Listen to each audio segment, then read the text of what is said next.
Ray Dalio says it took more than great returns to turn Bridgewater Associates into the world's largest hedge fund. It took principles, prescriptive rules for life and business that Dalio established over 4 decades. The principles are what make Bridgewater unique and unusual.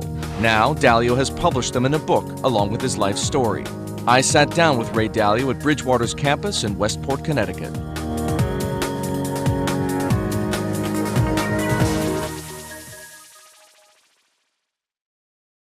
Ray, this is your book. I read your book. It's provocative at the very least. It's full of great ideas. It's the one place where I found them in one place. Why'd you write it? Because these principles, everything that I learned, is in the book. I'm at a stage in my life in which I'm transitioning from what I'll call the second stage of my life, which is when one tries to be successful and others are dependent on oneself, to the third stage in life, in which the greatest joy that I can have is to watch other people be successful. And over these years, I accumulated a bunch of principles that helped me be successful, and I just wanted to pass them along. They were built over many years at Bridgewater because I was making decisions and I was reflecting on them, and I wanted to pass them along. It's unusual, at the very least, for someone in your position, someone managing $160 billion of investments, someone helping to run a company of Bridgewater's size, to write a book like this. How did you find the time? Well, you know, I've been writing these principles down for, 20 years, because I got in the habit, which is a habit, by the way, I'd recommend to you or anybody else, to, whenever I was faced with a decision, to think, what are my criteria for making those decisions, and then to write them down. Because the same things happen to us over and over again, right? And so, particularly if I'm making mistakes and learning, it was a good exercise. And then eventually I put some of these things into algorithms to make our investment process. So I found that over the period of time I accumulated those principles. And then I didn't feel good about putting the principles out, generally speaking, but in 2008, when we caught the financial crisis and we got attention, some people gave us attention and I didn't want the attention, but I felt that it wasn't understood, the principles of our company that have made us successful. And so I put them out on a website, and they were downloaded 3 million times, and I received all sorts of thank you notes because people found them helpful. And then the time came where I thought, I'd now gather all these together, and in my transition from that second phase to the third phase, I wanted to put it out. So that's how they developed. And so you'd say, how long did it take to write the book? I don't know. It took a long time to get the principles. It took a lifetime of trial and error. But there's more than just the principles. There's your own personal story. There is the explanation behind the principles.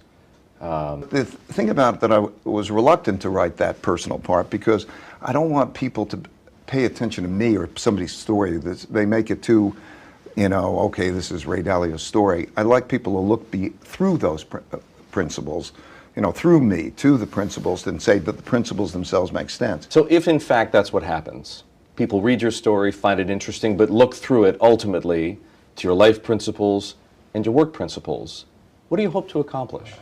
Well, I just hope that people will assess those principles and see are they useful. I hope that they will form their own principles, what principles work for them. Is that the most important part? Oh, that's the most important part. In other words, there's a certain power of having principles that suit you and that you know and that you can clearly communicate. And I think that that's true today. In other words, what does it mean to be principled? Did you articulate your principles? Are you clear? Are you straight? Can you walk the talk?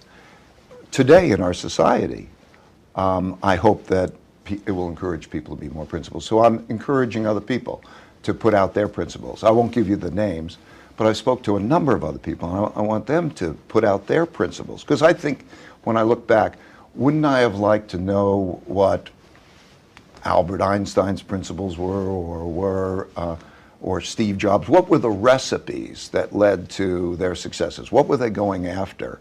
And if we had everybody write their principles down and you could look at it, those are sort of recipes. Wouldn't it be nice to have everybody's recipes? Because I could have learned from other people's recipes. You describe systems and processes, even companies and economies for that matter, as machines. Machines is an unusual word. Why machines? Well, I think that to think of it, the human body as a gorgeous machine. It's like our brains as gorgeous machines. It shows that how they develop, how they have cause-effect relationships. And I think the whole ecosystem is a machine. When we start to think about that, we can think about how do we interact with the machine? How do we influence the machine? How do we make the machine work for us? So I'm talking about reality. Okay, there are three things you need to do in order to be successful, right? I mean, well, most importantly, you have to know what the best decisions are, and then you have to have the courage to make them. And so when you look at those choices that you have to be able to deal with reality. And if you just view it as a machine and not something that's happening to you that you don't own, I think it helps give you a psychology. It helped me. You know, cause-effect relationship, how does this machine work? But anyway, whatever the term is that you're comfortable with, when you realize it is kind of a machine, right?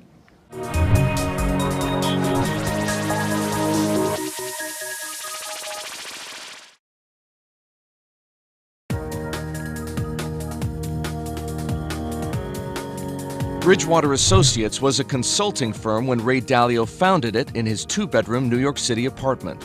Today, the hedge fund has more than 1,500 employees worldwide and some $160 billion in assets. You've been working at this since 1975. It's a long time. How close would you say Bridgewater is to being, if you will, the perfect machine? You know, I don't know. Perfect is, there's so many years, there's so many development. It's a tough question to answer. I think, I don't know, halfway there, or I don't know how to answer the question. Well, let's think about it in a different way. Mm-hmm. What's left to do? What's left to improve? How could it be better?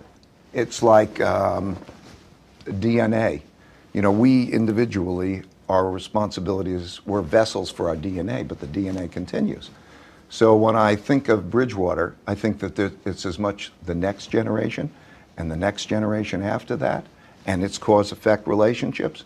And so I think that it's a multi. I'm not sure exactly. But we're just coming, if you will, toward the end of the first generation. Is that where we are in Bridgewater's lifespan?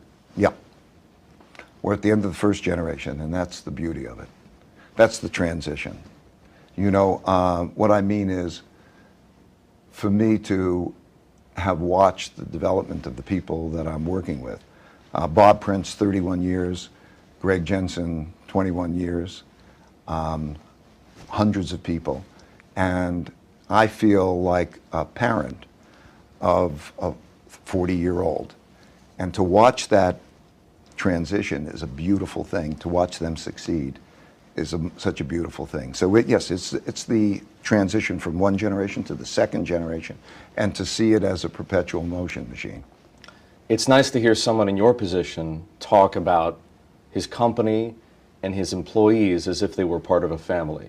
But people from the outside look at Bridgewater differently, and you've been very sensitive to some of those comments and criticisms and perhaps misperceptions. How would you describe this company? Bridgewater is an idea meritocracy in which the goal is to have meaningful work and meaningful relationships, and to do that through radical truthfulness and radical transparency. So, okay, idea meritocracy. The best ideas win out. Meaningful work. You're on a mission together.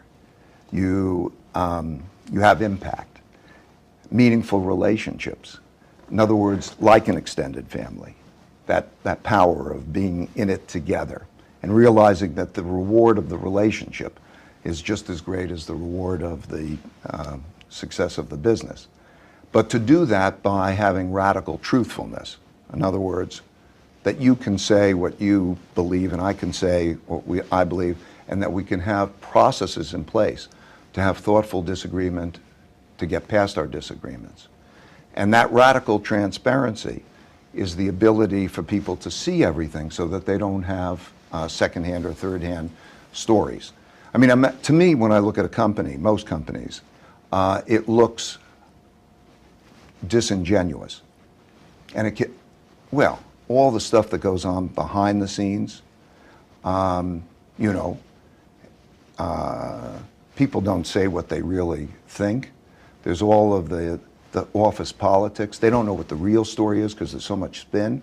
Imagine if you can get to see everything. In other words, for most everything, it's taped for everybody to see so they can see things firsthand.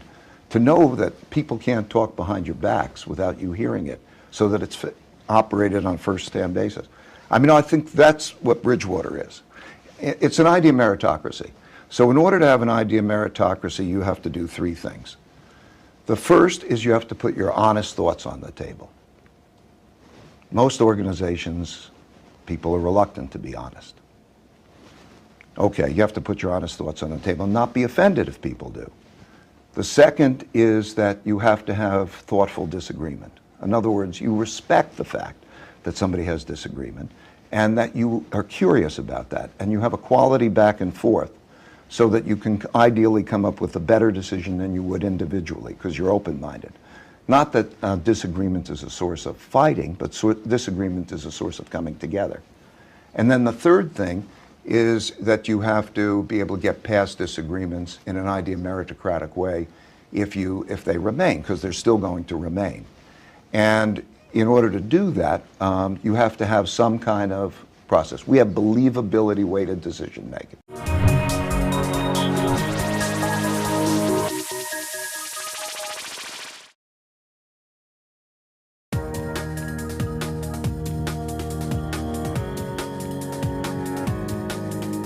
There's a lot about Bridgewater you won't find at other hedge funds.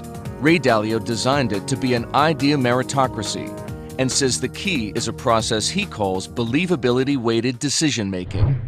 I should explain believability-weighted decision-making to you if you're interested. I think I have an idea about what it means, but go ahead. Okay, so ordinarily, there are two ways of making decisions, pretty much. There's the boss has control, and so autocratic. Autocratic, right? I'll call that autocratic. Takes in everything and then he makes a decision. Or there's democratic, pretty much, one man, one vote.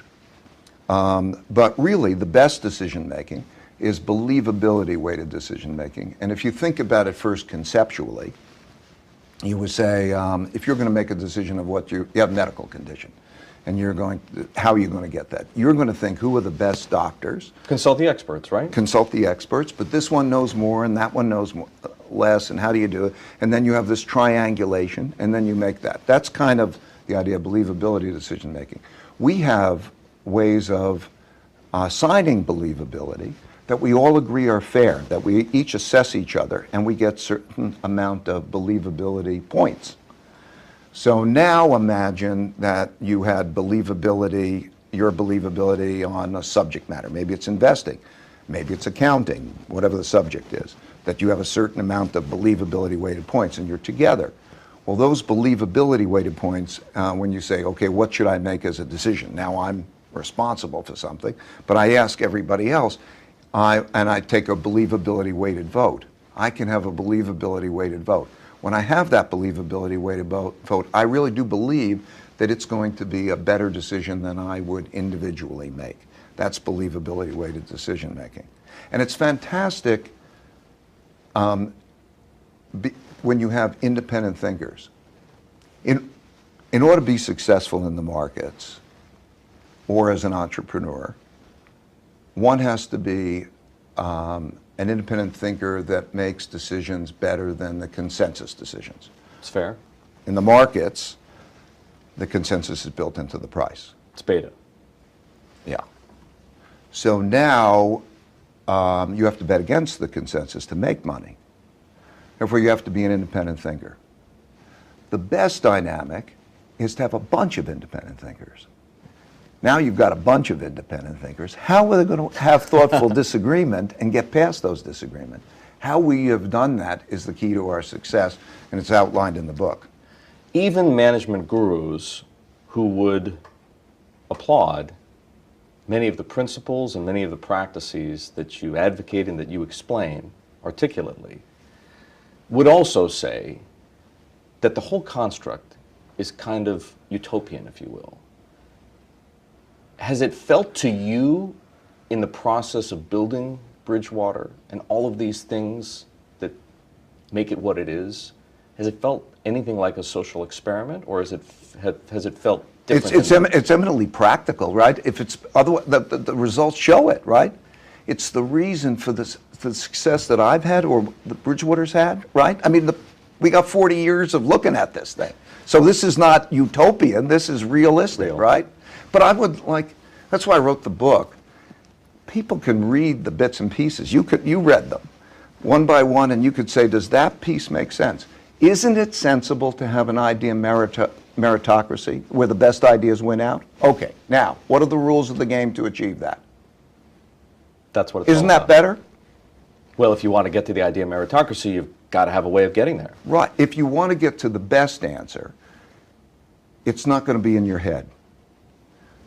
I think one of the greatest tragedies of mankind is that people stubbornly have wrong opinions in their head that they could easily stress test and get to better opinions collectively if they could be forthright with each other and go through the processes I outline in the book. And the reason, and they have to have humility. I learned the fear of being wrong. I'm fearful of being wrong. And it's because of that that I need those independent decision makers. So I think it's a very practical, it's not utopian, it's practical. Much of the book and much of what you describe now is an implicit and occasionally explicit critique of traditional management and traditional leadership. Tell me, what's wrong with the way most companies are run? It's dishonest. It's dysfunctional. I mean, dishonest meaning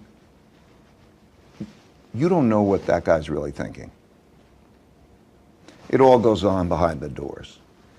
And everybody's doing their politics. Okay? So that's not an environment that encourages the ownership, the straightforwardness.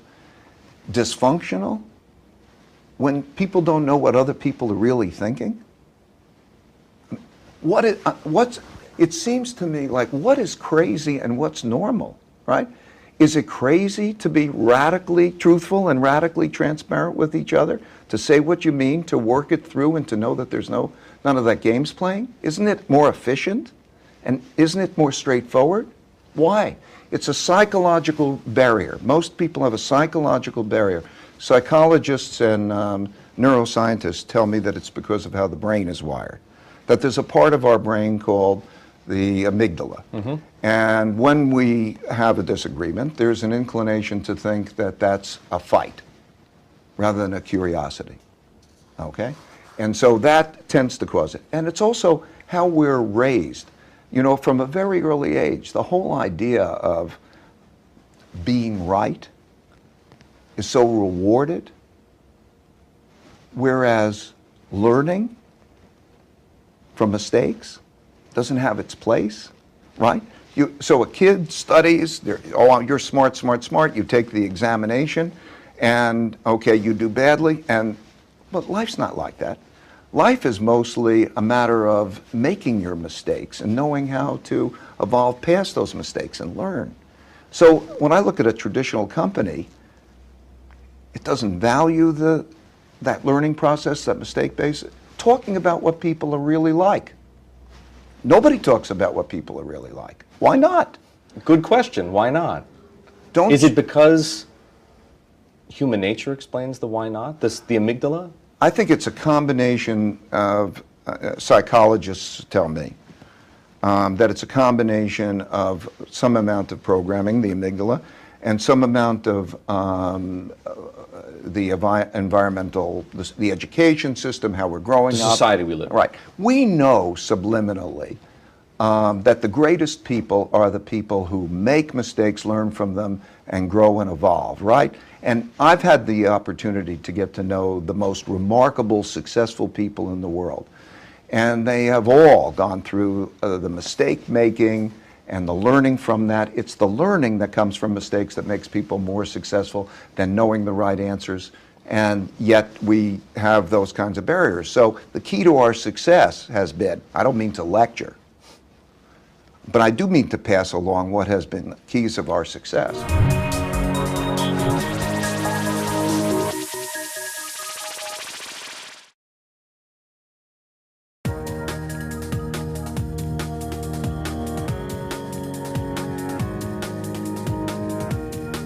Ray Dalio says all great leaders make mistakes. What sets them apart is how they learn from those mistakes. Dalio wishes they'd all write those lessons down. Principles is his way of sharing the ones he learned while building Bridgewater. So who's on your list of good leaders then? Bill Gates is a great, Elon Musk, you know, there are shapers, Jack Dorsey, Reed Hastings, in some of the business community. In the philanthropic, somebody I admire enormous is Mohammed Yunus, microfinance, and has found really the inventor of social enterprise, and he knows how to make essentially businesses out of philanthropy. In other words, to make them self-sustaining. Fantastic. Jeffrey Canada, Harlem Children's Zone. In other words, a vision. These are visionaries who are shapers. You know, they're just, and those are contemporary. Those are. It's very difficult in government. Well, you spent a lot of time with Mario Draghi. Would you put him on that list? Oh, I'd put Mario Draghi on that list. I would say Ben Bernanke is a hero. Okay. In other words, the person who stood up and at a very difficult time with a sacrifice, personal sacrifice, to do the right things. The political system has its challenges. It sounds to me like the unifying threads among all of these people whom you do admire are, on the one hand, independence, independent thinking and creativity, and on the other hand, the courage to pursue either one or both of those things. I mean, everybody has their role. That's the thing I've also learned. That everybody has their own nature and the role, and it takes a team. And so, yes, I like the fact that those people, for the good of whatever, can go from visualizing something, visualization to actualization, to build it out. However, I can tell you that all of those people all need people who have different natures and different abilities. The big conceptual, big picture thinker needs the person who's paying attention to all the detail. You know, the creative person who's not reliable needs the reliable person who's not creative. Have any companies earned your admiration? Other psychologists who've come in and examined it, our company, say that there are comparisons. I would say that Netflix with Reed Hastings has earned my admiration. Jack Dorsey and Twitter, in terms of that radical transparency and the idea of meritocracy, has earned my admiration. So there are some, but I'm not an expert on it.